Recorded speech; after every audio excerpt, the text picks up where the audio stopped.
नमस्कार, आप सभी का स्वागत है हमारे YouTube चैनल एक कहानी पर। दोस्तों, आज की कहानी है तुम में कोई स्वाभिमान भी है? अब किस बात की माफ़ी मांगते हो?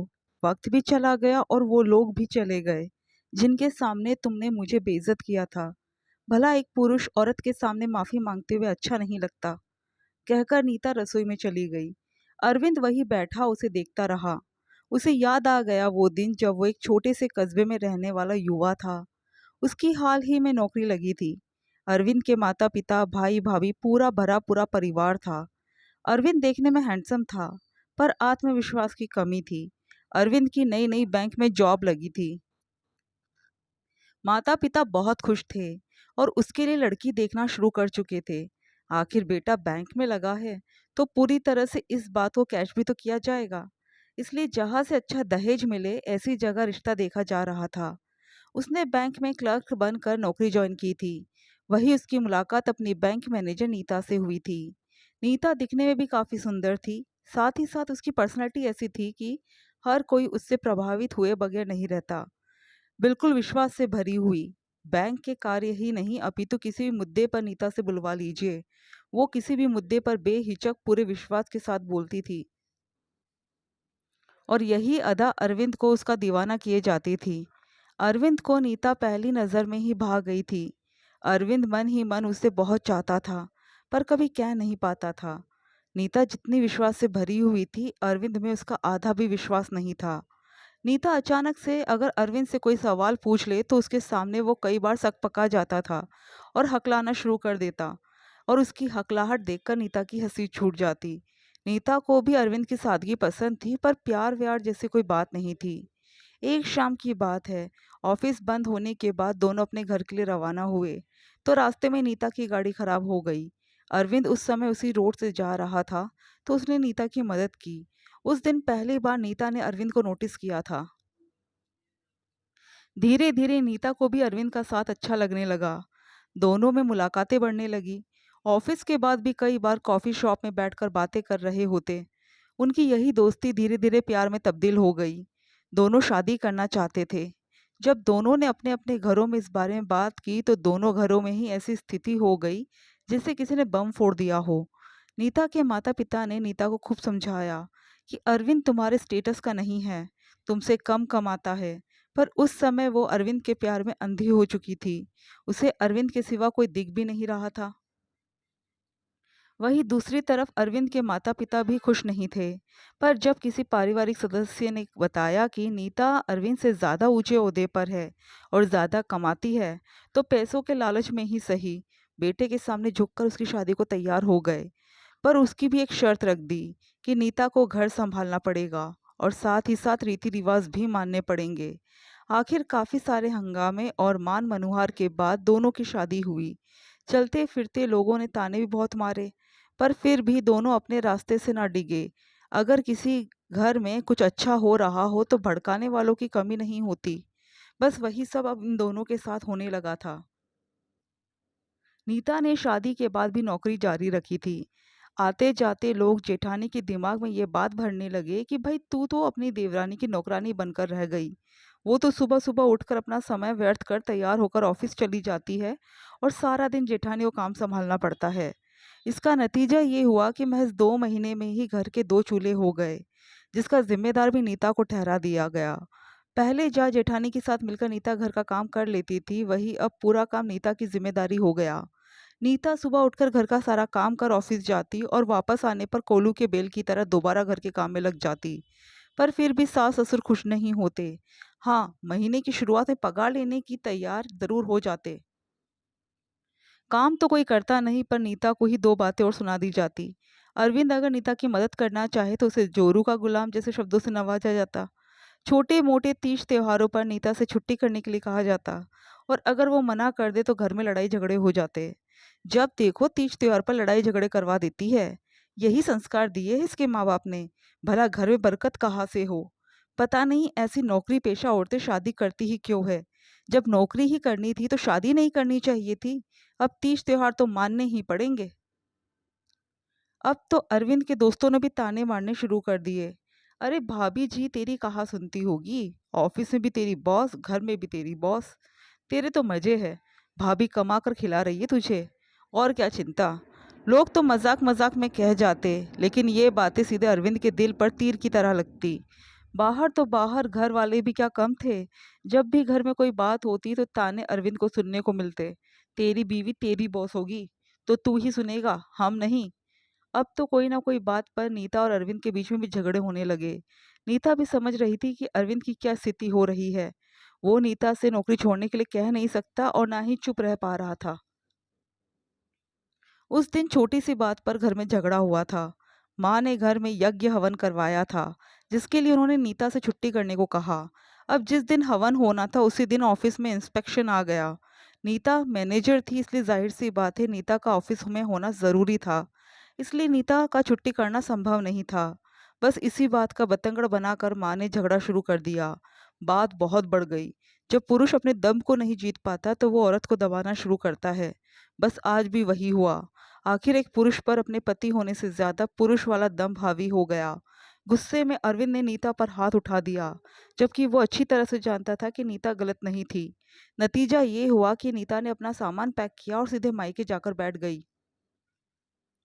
उस समय जमाना कुछ और था। कोई भी माता पिता ये नहीं चाहते थे कि शादीशुदा बेटी अपने मायके आकर बैठे। माता पिता ने भी उसे समझाने की बहुत कोशिश की, बिना ये जाने कि नीता की कोई गलती ही नहीं। पिता अलग ही गुस्सा हो रहे थे। पहले ही कहा था इसे कि इस रिश्ते का कोई अस्तित्व नहीं है, पर नहीं, इसको तो समझ में नहीं आई थी। तब तो आंखों पर प्यार की पट्टी पड़ी हुई थी। बस सब कुछ छोड़ छाड़ कर आ गई। समाज में कोई इज्जत है कि नहीं हमारी। अब आप शांत भी रहिए ना। कुछ दिन शांति से बैठ जाइए।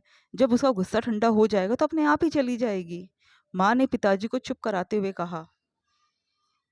अरे इसकी छोटी बहन की शादी की बात चल रही है। क्या जवाब देंगे हम लड़के वालों को कि बड़ी बहन क्यों आकर बैठी है मायके।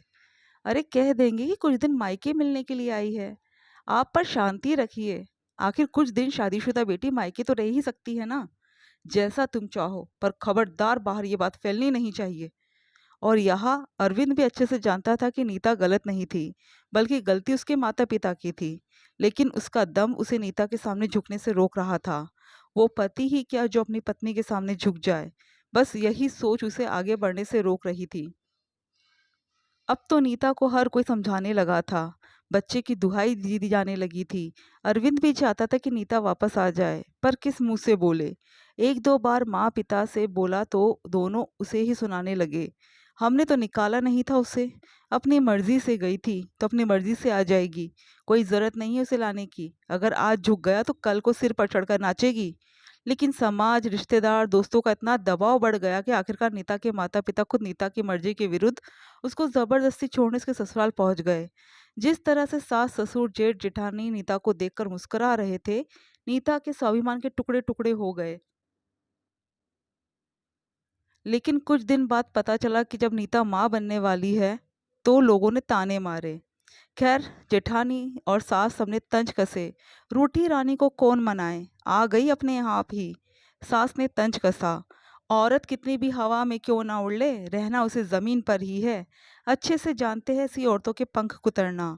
ससुर ने भी अपनी तरफ से दो शब्द जोड़ दिए। नीता बेचारी, वो तो अपने स्वाभिमान की लाश उठाए उस घर में रहने को मजबूर हो गई, क्योंकि कोई साथ नहीं दे रहा था। ना माता पिता समझ रहे थे और ना ही पति। अरविंद से तो इतना भी नहीं हुआ कि अपनी गलती की माफी मांग ले। हाँ, इतना ज़रूर था कि अब नीता पर तंज दो गुने प्रहार से होने लगे। समाज की नज़रों में नीता वैसे ही कुसंस्कारी बहू बन चुकी थी, जो अपने पति के खिलाफ उसके घर को छोड़ के मायके चली गई थी। गर्भावस्था के वो 9 महीने नीता पर बहुत भारी पड़े थे। घर पर काम, ऊपर से जॉब, दोनों संभालना नीता की बस की बात नहीं थी। ऊपर से गर्भावस्था की समस्या अलग। ढंग से खान पान ना होना, ज़रूरत से ज़्यादा काम और प्रेशर के कारण नीता की तबीयत बिगड़ने लगी थी। पहले से ज़्यादा कमज़ोर होने लगी थी। लेकिन किसी को कुछ लेना देना नहीं था। हालांकि अरविंद अपनी तरफ से खाने पीने की हर चीज़ उसे मुहैया कराता था, पर अब नीता के मन में ना तो पहले जैसा प्यार था और ना ही सम्मान। इसलिए वो भी ज़्यादा कुछ अरविंद की तरफ ध्यान नहीं देती थी। 9वें महीने में नीता ने मानव को जन्म दिया। पोता होने पर ही सही नीता की थोड़ी पूछ बढ़ चुकी थी, क्योंकि बड़ी बहू की तो सिर्फ एक बेटी थी। पोता होने पर माता-पिता ने बहुत खुशियाँ मनाई। जिस सास ने पूरी गर्भावस्था में कभी ध्यान न रखा, वही सास अब नीता के खान-पान पर ध्यान दे रही थी। मानव के 3 महीने के होते ही नीता ने दोबारा नौकरी ज्वाइन करनी चाहिए तो इस बात पर भी बखेड़ा हो गया। लो, बच्चे को छोड़कर नौकरी पे जाने को तैयार हो गई। तुम आजकल की लड़कियों में ममता नाम की कोई चीज़ है या नहीं? बच्चे क्या हमारे भरोसे जने थे? बच्चे का ध्यान कौन रखेगा? छोड़ो ये नौकरी-वोकरी के ढकोसले, घर बैठो और घर बैठकर अपने बच्चों को पालो। अरे! अरविंद, तू क्यों नहीं समझा रहा अपनी पत्नी को? ऐसे क्या पत्नी की कमाई का लालच तुझे कि अपने बच्चे पर भी ध्यान नहीं दे रहा? मानव के होने के बाद अरविंद को भी बहाना मिल गया और उसने साफ-साफ शब्दों में नीता को कह दिया, "नीता, क्यों ज़िद कर रही हो? मनु की परवरिश के लिए जॉब छोड़ दो। पहले बच्चा ज़रूरी है।" दो टूक जवाब में अरविंद ने बात को ख़त्म कर दिया। एक बार भी नीता से पूछना ठीक नहीं समझा कि वो क्या चाहती है। आखिर नीता इस घर शादी को तोड़ना नहीं चाहती थी, क्योंकि उसे अच्छे से समझ में आ चुका था कि इस समाज में एक औरत के लिए एक पुरुष का अस्तित्व होना बहुत ज़रूरी है। पर जॉब के लिए भी तो उसने बहुत मेहनत की थी। आखिर अरविंद के दो टूक जवाब ने नीता को नौकरी छोड़ने में मजबूर कर ही दिया। उसे अपनी गृहस्थी बचानी थी, मानव की परवरिश करनी थी और अपने पति के दम को बचाए रखना था। इसलिए उसने अपनी नौकरी, अपना करियर सब कुछ छोड़ दिया और पूरी तरह से गृहस्थ जीवन बिताने लगी। नीता के इस फैसले से सब लोग खुश थे, सिर्फ नीता को छोड़कर। सबको अपनी-अपनी विजय हासिल हो चुकी थी और नीता अपनी हार अपने दिल में समेटे बस अपनी गृहस्थी बचा रही थी। उसके दिल के टूटने की आवाज़ किसी ने नहीं सुनी थी। नौकरी छोड़ने के बाद कौन-सा कोई उसे सुनता था। घर के फैसलों में कभी भी उसे पूछा नहीं जाता था। उसे तो सिर्फ कार्यकर्ता की तरह काम बता दिया जाता था। सबसे बड़ा बदलाव तो उसने खुद में किया था। अब वो ज़्यादा किसी से कुछ कहती भी नहीं थी। अपना पहले जैसा उन्मुक्त हँसी थी और ना ही साज श्रृंगार। बिल्कुल साधारण सी रहने लगी थी।